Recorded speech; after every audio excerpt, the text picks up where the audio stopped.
नमस्कार, स्वागत है आप सभी का एजुकेशन मंत्रा में। दोस्तों सीटेट जुलाई 2023 की आप लोग प्रिपरेशन कर रहे होंगे, तो ऐसे में आज की वीडियो में हम सीडीपी को डिस्कस करेंगे। जी हाँ दोस्तों, चाइल्ड डेवलपमेंट एंड पेडागोजी 6 फरवरी 2023 का जो पेपर था, पेपर 1, उसका फुल सॉल्यूशन आपको हम प्रोवाइड करने वाले हैं। तो चलिए दोस्तों वीडियो की शुरुआत करते हैं। यहाँ पर दोस्तों पहला क्वेश्चन दिया गया था कि अनेक स्थितियों में विकास के विभिन्न क्षेत्र मानवीय क्षमताओं की व्याख्या करने में परस्पर प्रतिच्छेद करते हैं, तथापि विकास का कौन सा क्षेत्र प्रत्यक्ष रूप से बौद्धिक योग्यताओं जैसे कि समस्या समाधान, समालोचनात्मक चिंतन और तार्किकता की स्पष्टता चर्चा करता है। तो इंग्लिश में देख लेते हैं दोस्तों। यहाँ पर डेवलपमेंट के बारे में पूछा गया है जहाँ पर इंटेलेक्चुअल एबिलिटी हो, such as problem solving, critical thinking, logical reasoning. तो दोस्तों ये शारीरिक बिल्कुल से नहीं होगा, फिजिकल, क्योंकि शारीरिक में ये कोई आता ही नहीं। मोटर गत्यात्मक नहीं है, दौड़ना भागना उछलना कूदना इससे संबंधित नहीं है। सोशल नहीं है, समाज में इंटरेक्ट करना, ये सब। तो ये दोस्तों बौद्धिक से है। प्रॉब्लम सॉल्विंग जो है, समालोचनात्मक चिंतन है, तार्किकता हो गई, ये सारी चीज़ें बुद्धि से रिलेटेड होती हैं और ये कॉग्निटिव डेवलपमेंट के अंदर आती हैं। तो इस वजह से इसका ऑप्शन नंबर डी सही होगा। दोस्तों अब अगला क्वेश्चन था डेवलपमेंट प्रोसीड्स फ्रॉम, कहाँ से कहाँ तक विकास बढ़ता है? तो सिर से पैर की तरफ। ये बहुत ही इंपॉर्टेंट क्वेश्चन है, कई बार आया है। ये सिफेलोकॉर्टिकल डेवलपमेंट होता है। तो development proceeds from head to toe, ठीक है, हेड टू टो। देखिए जब भी डेवलपमेंट होता है ये कॉम्प्लेक्स से सिंपल नहीं जाएगा, सिंपल टू कॉम्प्लेक्स होता है और एक्सट्रीमिटीज से सेंटर की तरफ नहीं होता है। ये बाह्य से बाहर से केंद्र की तरफ नहीं, केंद्र से बाहर की तरफ विकास होता है। और स्पेसिफिक टू जनरल, सारे ये ऑप्शन उल्टा हैं। जनरल टू स्पेसिफिक डेवलपमेंट होता है, पहले सामान्य विकास होते हैं फिर विशिष्ट विकास होते हैं। तो इस वजह से ऑप्शन नंबर ए इसका करेक्ट हो जाएगा। सिंपल से क्वेश्चन थे। अगला क्वेश्चन था during early childhood is the primary agent of socialisation and is the secondary agent of socialisation. तो यहाँ पर सामाजिकरण के प्राथमिक और द्वितीयक कारक पूछे गए थे। ऑप्शंस को देखते हैं। तो दोस्तों प्राथमिक कारक आप आंख मूंद कर लगाएंगे फैमिली को। परिवार जो है वो प्राथमिक सीढ़ी है, पहली सीढ़ी है समाजीकरण की, क्योंकि समाज की संकल्पना जो है वो परिवार से शुरू होती है। परिवार में चाचा, दादा, मामा, मामी, बुआ, कोई भी हो गया, तो ये एक परिवार है। परिवार का मतलब सबसे पहले तो आप बेसिकली देखें अपने पापा को, मम्मी को, फिर अपने बाबा को, दादी को, भाई को, बहन को बच्चा जानता है, तो इससे उसका सोशलाइजेशन बढ़ता है। तो सामाजिकरण की प्राथमिक संस्था जो है वो परिवार है और फिर इसके बाद विद्यालय है, फिर इसके बाद बच्चा स्कूल में जाता है, ठीक है। उसको जनसंचार मास मीडिया हो गई, फैमिली मास मीडिया ये नहीं होगा। जनसंचार माध्यमों से बच्चे को क्या लेना देना? प्रिंट मीडिया में वो मास मीडिया से कोई मतलब ही नहीं है। वो जा कर के कोई समाचार पत्र तो पढ़ेगा नहीं, या वीडियो कॉन्फ्रेंसिंग से कॉल थोड़ी करने लग जाएगा, छोटा सा बच्चा है। तो सामाजिकरण के लिए प्राथमिक और द्वितीयक संस्थाएं इसके लिए फैमिली और स्कूल हैं। दोस्तों as per Jean Piaget's theory, if a schema does not produce a satisfying result then takes place. तो जीन पियाजे के सिद्धांत के अनुसार अगर एक स्कीमा संतुष्ट परिणाम नहीं देती है तो इमिटेशन होगा, अनुकरण। आप कोई एक काम कर रहे हो और उसके हिसाब से काम नहीं हुआ है तो उसका आप अनुकरण करोगे, असंभव है, अनुकरण करोगे ही नहीं। उसका संरक्षण करोगे, संरक्षण भी नहीं। यहाँ पर ZPD, zone of proximal development, है ही नहीं। कोई स्पेसिफिक टू जनरल के बीच का डिफरेंस होता है जोन ऑफ प्रॉक्सिमल डेवलपमेंट। तो यहाँ पर दोस्तों जब एक स्कीमा का अगर परिणाम आपको संतुष्टि नहीं देगा है तो वहाँ पर डिसइक्विलिब्रियम यानी कि असंतुलन टेक्स प्लेस, असंतुलन उत्पन्न हो जाता है। ये ऑप्शन नंबर इसका बी करेक्ट हो जाएगा। इसका सॉल्यूशन भी दिखा देते हैं दोस्तों। ये 4 अवस्थाएं काफ़ी इंपॉर्टेंट रहती हैं। पहली है संवेदी गामक अवस्था 0 से 2 साल, पूर्व संक्रियात्मक 2 से 7 साल, मूर्त संक्रियात्मक 7 से 11 साल, और यहाँ पर औपचारिक संक्रियात्मक 11 से अबव हो जाएगा। यहाँ पर थोड़ा सा गलत दिया है, 11 से 15 साल और अबव, ठीक है। तो ये जीन पियाजे के सिद्धांत में संरक्षण की भूमिका जो है मूर्त संक्रियात्मक अवस्था के अंतर्गत आती है। दोस्तों यहाँ पर दिया है जीन पियाजे के संज्ञानात्मक विकास के सिद्धांत के अनुसार बच्चे किस अवस्था से वस्तु स्थायित्व समझना आरंभ कर देते हैं। तो यहाँ पर children began to understand object permanence जो होता है, यानी कि वस्तुओं के स्थायित्व की जो समझ है वो किस अवस्था से शुरू हो जाती है। तो ये दोस्तों वस्तु स्थायित्व की जो चीज़ है वो सेंसरी मोटर यानी कि संवेदी गामक अवस्था में शुरू हो जाती है। यहाँ पर दिया गया है कि बच्चों में यह समझ विकसित होने लगती है कि वस्तुओं का स्थायित्व तब भी रहता है जब उन्हें देखा और छुआ नहीं जा सकता है। तो जीन पियाजे ने अपने संज्ञानात्मक विकास के सिद्धांत में 4 अवस्थाओं का वर्णन किया है। यहाँ पर हम दिखा दें आपको दोस्तों, 0 से 2 साल संवेदी गामक अवस्था है। इसमें वस्तु स्थायित्व, लक्ष्योन्मुख और व्यवहार का उद्भव होने लगता है। पूर्व संक्रियात्मक 2 से 7 साल की है और इसमें आत्म केंद्रिकता, काल्पनिक खेल, प्रत्यक्ष बोध का विकास होता है। मूर्त संक्रियात्मक 7 से 11 साल है। परिरक्षण, क्रमबद्धता, वर्गीकरण और मूर्त तार्किक चिंतन होने लगता है। और ये तो भाई सुपर एज है 11 से 15 की, अमूर्त तार्किक चिंतन हो जाता है। कोई भी टॉपिक दे दीजिए उसके बारे में वो चिंतन करने लगता है और अपने विचारों को बताने लगता है। दोस्तों अगला प्रश्न है, रमन के सम्मुख हेंज की दुविधा प्रस्तुत की गई। उसने प्रतिक्रिया व्यक्त की कि हेंज को पैसा नहीं चुराना चाहिए था क्योंकि चोरी करना अपराध है और ऐसा करने से समाज में अव्यवस्था पैदा होती है। तो वर्तमान में रमन जो है नैतिक विकास की किस अवस्था में है? तो दोस्तों यहाँ पर हेंज की कहानी आपने पढ़ी होगी, सीबीएसई की किताबों में ये हेंज की कहानी मिलती है। और इसमें दोस्तों ये मामला कुल मिलाकर ऐसा है, देखिए दोस्तों यहाँ पर हेंज के पास जो है बड़ी विषम परिस्थिति थी। हेंज की वाइफ बहुत बीमार थी और वो सिर्फ एक ही दवा से सही हो सकती थी और वो दवा डॉक्टर के पास थी और डॉक्टर उसको फ्री में देना नहीं चाह रहा था। तो ऐसे में अगर हेंज उस दवा को नहीं चुराता तो उसकी पत्नी मर जाती। तो कुल मिलाकर यहाँ पर ऐसा पूछा गया है, तो उसने चोरी कर ली थी। तो वर्तमान में रमन नैतिक विकास की किस अवस्था में है? तो हेंज की दुविधा प्रस्तुत की गई है। उसने प्रतिक्रिया व्यक्त की है कि हेंज को पैसा नहीं चुराना चाहिए क्योंकि चोरी करना अपराध है और ऐसा करने से समाज में अव्यवस्था पैदा हो रही है। समाज की चिंता यहाँ पर सता रही है दोस्तों। तो यहाँ पर लॉ एंड ऑर्डर ओरिएंटेशन है, कानून और व्यवस्था अभिविन्यास काम करेगा। यहाँ पर आज्ञाकारिता दंड अभिन्यास नहीं है, यांत्रिकी या उद्देश्य अभिन्यास भी नहीं है, अच्छा लड़की गुड बॉय गुड गर्ल वाला ओरिएंटेशन भी नहीं है। क्योंकि यहाँ पर कुल मिला के बताया गया है कि चोरी करना अपराध है और ऐसा करने से समाज में अव्यवस्था पैदा होती है। तो कुल मिलाकर ये लॉ एंड ऑर्डर ओरिएंटेशन है, कानून और व्यवस्था अभिविन्यास। यहाँ पर लेव वाइगोत्स्की आ गए हैं। इनके विचारों के अनुसार कौन सा कथन सही है? तो social isolation contributes to learning, सामाजिक जो पृथकीकरण है अधिगम में योगदान देता है। दूसरा है कि बच्चे दूसरों के सहयोग के बिना सर्वाधिक अच्छी तरह से सीखते हैं। अगला है कि संकेत और मदद अधिगम की गति में अवरोध पैदा करते हैं। और अगला है कि सांस्कृतिक उपकरण अधिगम की प्रक्रिया में योगदान देते हैं। तो दोस्तों कुल मिलाकर कौन सा कथन सही है? तो इसमें डी नंबर सही है कि cultural tools contributes to the learning process, सांस्कृतिक उपकरण अधिगम की प्रक्रियाओं में योगदान देते हैं। ये लेव वाइगोत्स्की के विचारों के अनुसार, देखिए वाइगोत्स्की जो थे सांस्कृतिक उपकरण अधिगम की प्रक्रिया में योगदान देते हैं, ये इनका विचार था। लेव वाइगोत्स्की को उनके सिद्धांत सामाजिक सांस्कृतिक सिद्धांत के रूप में जाना जाता है। इनके सिद्धांत का मुख्य आधार जो है उत्तरोत्तर मानसिक विकास का अध्ययन है। ठीक है, तो डी ऑप्शन करेक्ट है। दोस्तों यहाँ पर इन अकॉर्डेंस विथ लेव Vygotsky which of the following method of teaching learning promotes learning, तो कौन सी विधि अधिगम को समुन्नत करती है, यानी कि प्रमोट करती है लर्निंग को, टीचिंग लर्निंग? तो ये पहला निगेटिव है। पैसिव इमिटेशन कभी भी लर्निंग को प्रोसीड नहीं करेगा, ये लर्निंग को डिसरप्ट करेगा, मतलब उसको बाधित करेगा। और कोऑपरेटिव लर्निंग इसमें सही हो जाएगा। सहभागी शिक्षण, व्याख्यात्मक शिक्षण का कोई मतलब नहीं है। स्टिमुलस यहाँ पर रिस्पॉन्स कोई मतलब ही नहीं रखता है। तो कुल मिला के ये टूल जो है ये कोऑपरेटिव लर्निंग वाला यही सही हो जाएगा। अगला प्रश्न काफ़ी इंपॉर्टेंट है और काफ़ी आसान सा है। Child centred education advocates for standardised curriculum की जहाँ पे बात आ जाएगी, पुरस्कार और दंड का इस्तेमाल एकदम गलत है। व्यक्तिगत विभिन्नताओं का ध्यान देना, बिल्कुल यहाँ पर ये ऑप्शन सही नज़र आ रहा है। और अगले विकल्प को थोड़ा सा हम देख लेते हैं कौन सा है।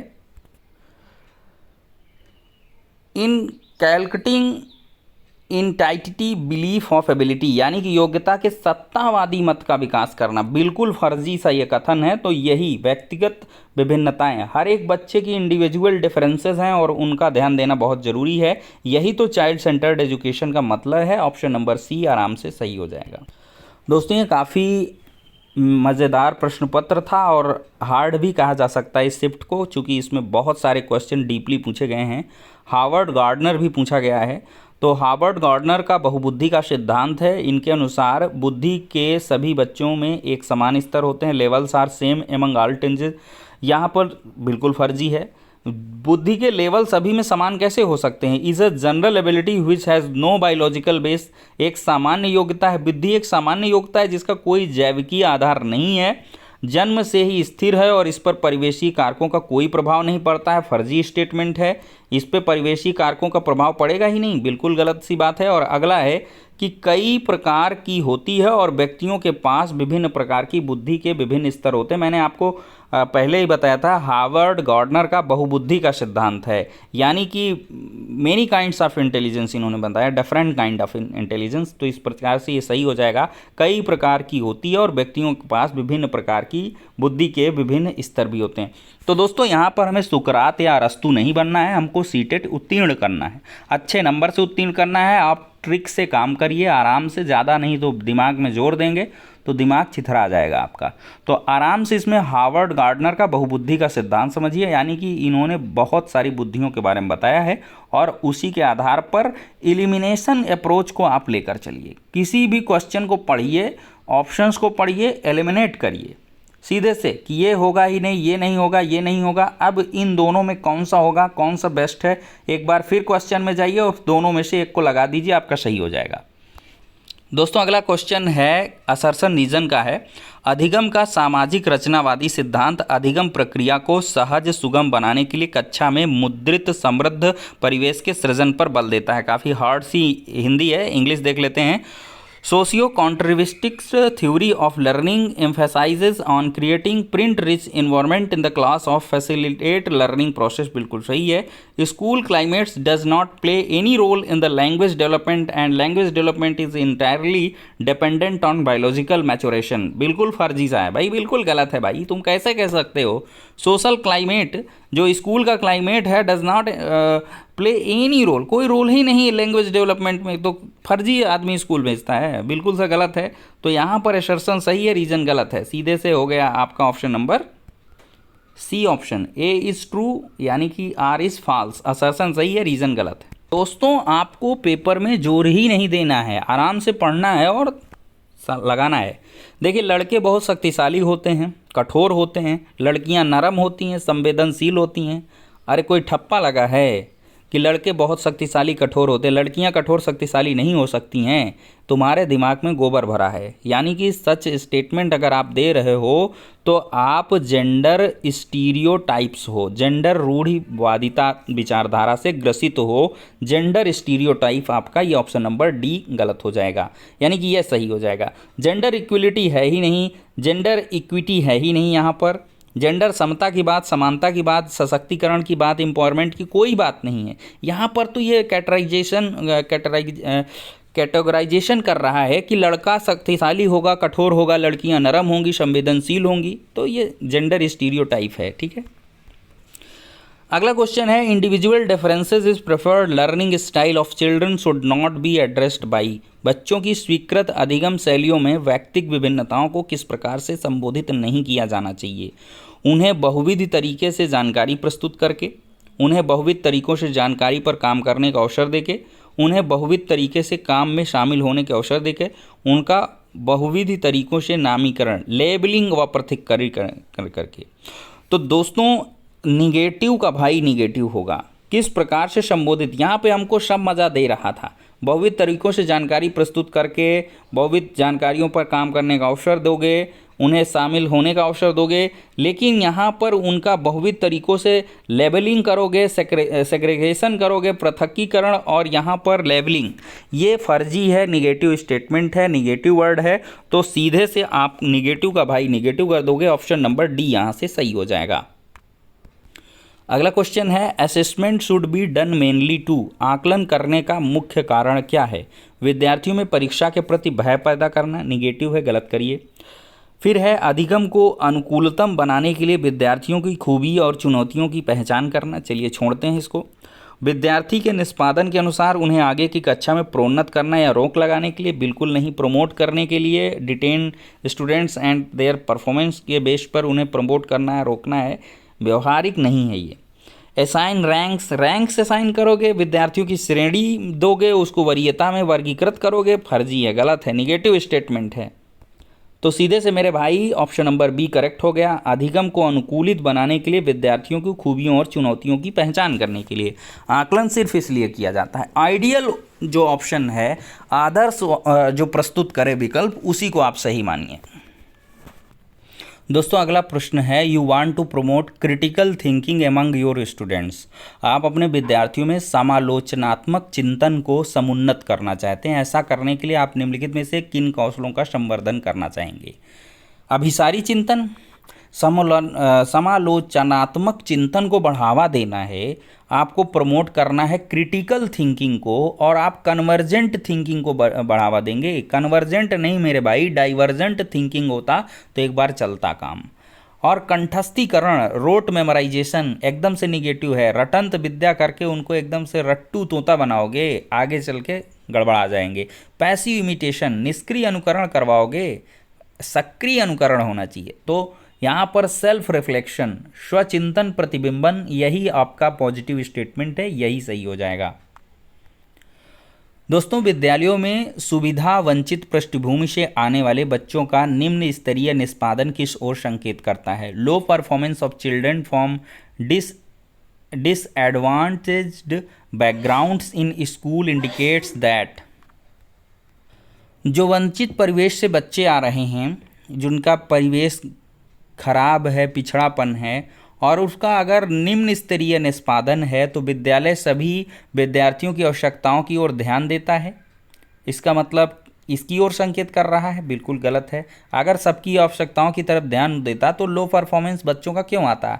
तो उनके माता पिता शिक्षा का महत्व नहीं समझते, बिल्कुल गलत बात है। हर एक माता पिता शिक्षा का महत्व समझता है, हर बच्चे को बड़ा बनाना चाहता है। हर एक व्यक्ति की, हर एक माता की, पिता की आकांक्षा है कि उसका बेटा उससे बेहतर करे, तो ये भी गलत है।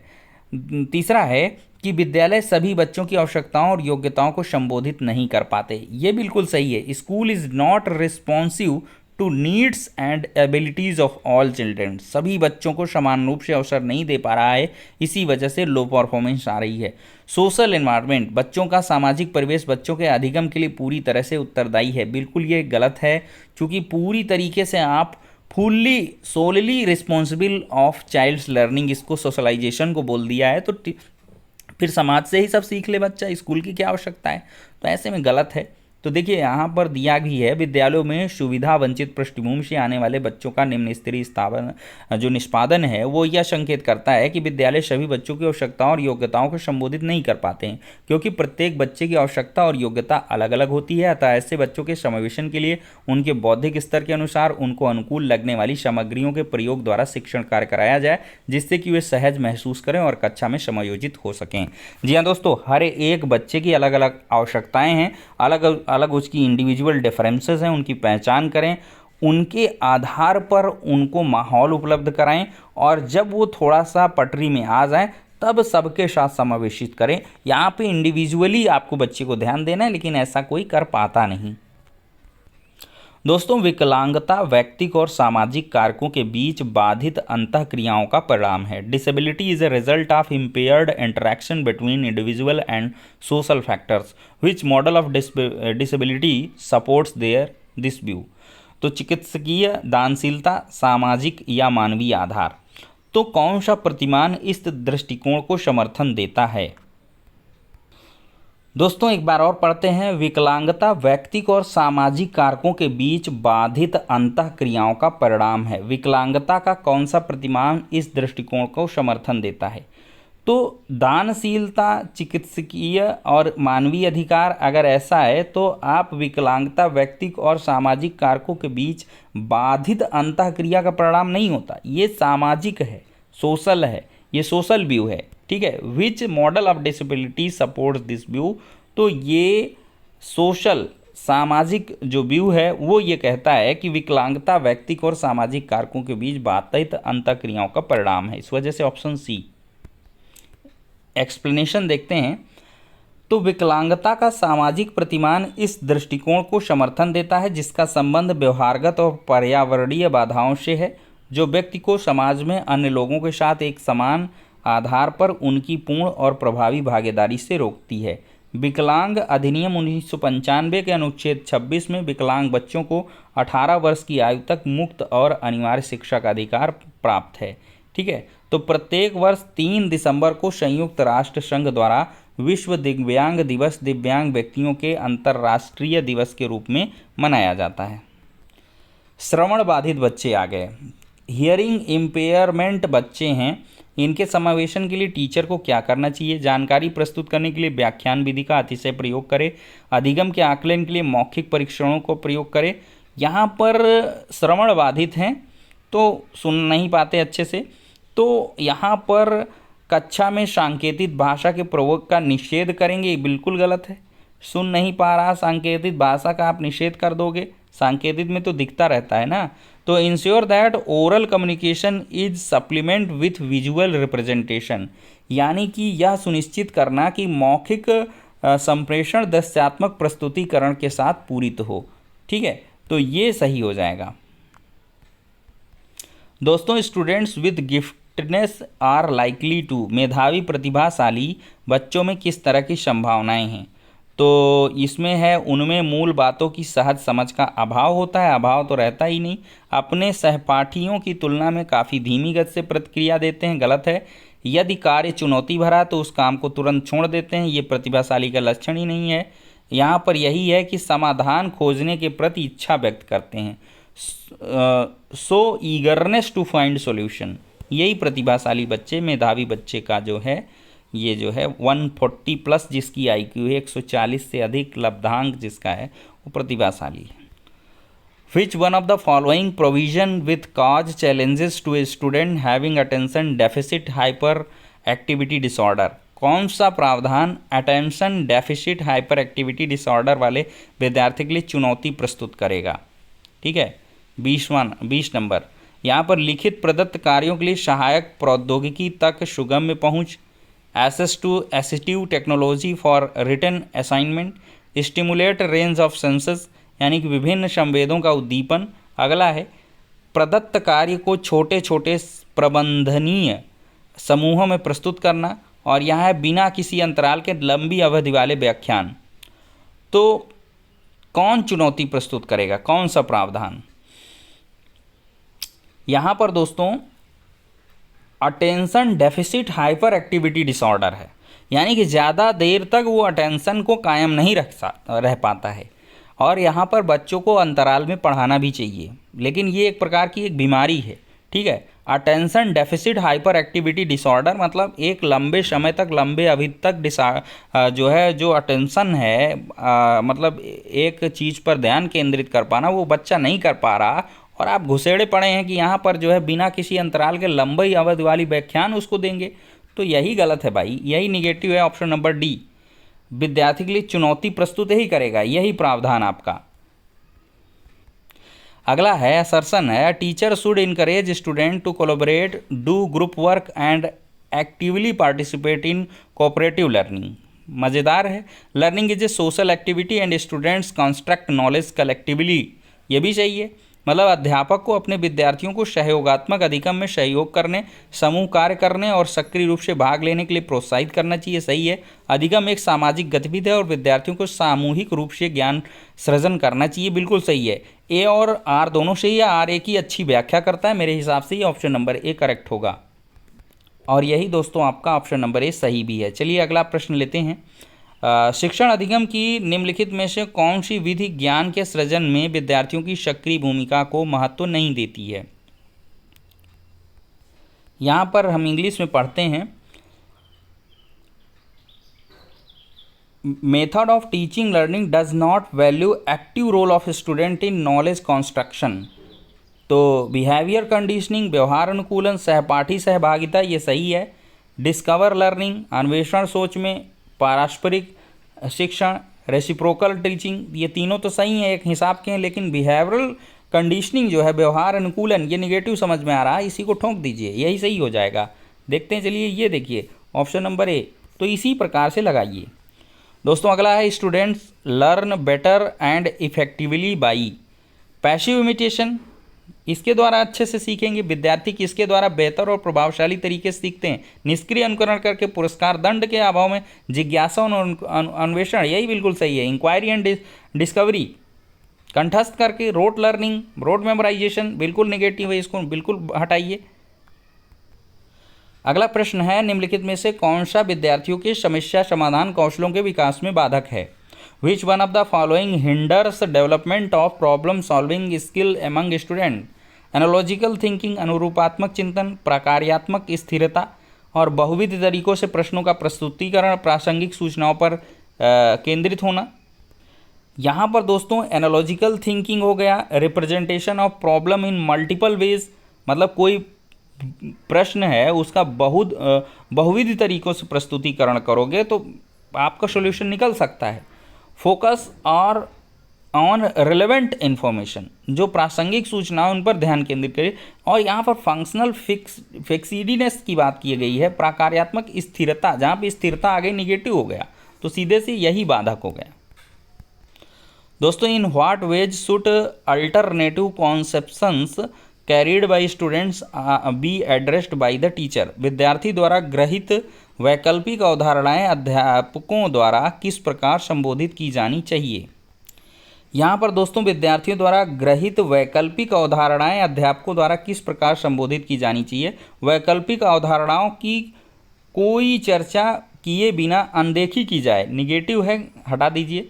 विद्यार्थियों को किसी भी प्रकार की वैकल्पिक अवधारणाएं साझा करने की अनुमति नहीं देनी चाहिए, यह भी गलत है।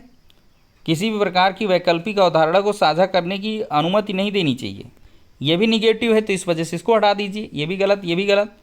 विद्यार्थियों को अपने विचार साझा करने के लिए प्रोत्साहित करना चाहिए और इन पर समग्रता से चर्चा करनी चाहिए, सही है, बिल्कुल सही है। Student should be encourage to share their ideas and these should be discussed thoroughly, ये बिल्कुल सही है। स्टूडेंट शुड बी पनिश्ड, अरे भाई ये भी गलत है, मारना है ही नहीं, डांटना तक है नहीं, मारना की बात छोड़ो। तो यहाँ पर ऑप्शन नंबर सी सही हो गया। एग्जाम्पल ऑफ एक्सट्रिंसिक मोटिवेशन, यहाँ पर बाह्य अभिप्रेरणा की बात किया। जिज्ञासा को संतुष्ट करने के लिए अधिगम, यहाँ पर है समझ को समुन्नत करने के लिए अधिगम, यहाँ पर नगद पुरस्कार पाने के लिए अधिगम। Learning to win a cash prize, ये कुल मिलाकर बाह्य अभिप्रेरणा का स्रोत है, ठीक है, यही ऑप्शन सी सही है। अगला प्रश्न है सायमा अपनी असफलता के लिए योग्यता में कमी को उत्तरदायी ठहराती है और योग्यता को एक स्थिर रूप की तरह मानती है। बार बार असफलताओं का होना उनमें से किस प्रकार की भावना का विकास करेगा? क्यूरियसिटी आएगी, बार बार असफल होगा कोई, उससे उत्सुकता जिज्ञासा पैदा होगी। और इसमें अगला है लर्नड हेल्पनेस, असहायता का सीखा हुआ भाव, यही है। गर्व महसूस होगा, आशा होगी, बिल्कुल नहीं होगा, ये ऑप्शन नंबर सी हो जाएगा, असहायता का सीखा हुआ भाव। दोस्तों आप अपने विद्यार्थी को कुछ जानकारी याद करवाना चाहते हैं, इस उद्देश्य के लिए आप किस प्रकार की युक्ति से बचना चाहेंगे? आप उन्हें निष्क्रिय रूप से कई बार दोहराने के लिए कहेंगे, बिल्कुल फर्जी है। उन्हें पूर्व ज्ञान से संबद्ध करके जोड़ेंगे, ज्ञान को वास्तविक जीवन की समस्याओं को लागू करने का अवसर देंगे। और यहाँ है कोई उस अवधारणा है तो उदाहरण और गैर उदाहरण प्रस्तुत करेंगे।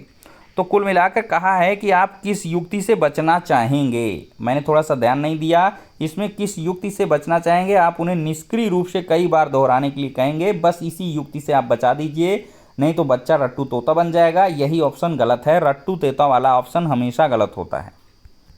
अगला प्रश्न है which one of the following factor is personal factor which influences learning? कौन सा व्यक्तिगत कारक है जो अधिगम को प्रभावित करता है? स्कूली माहौल ये व्यक्तिगत कारक नहीं है।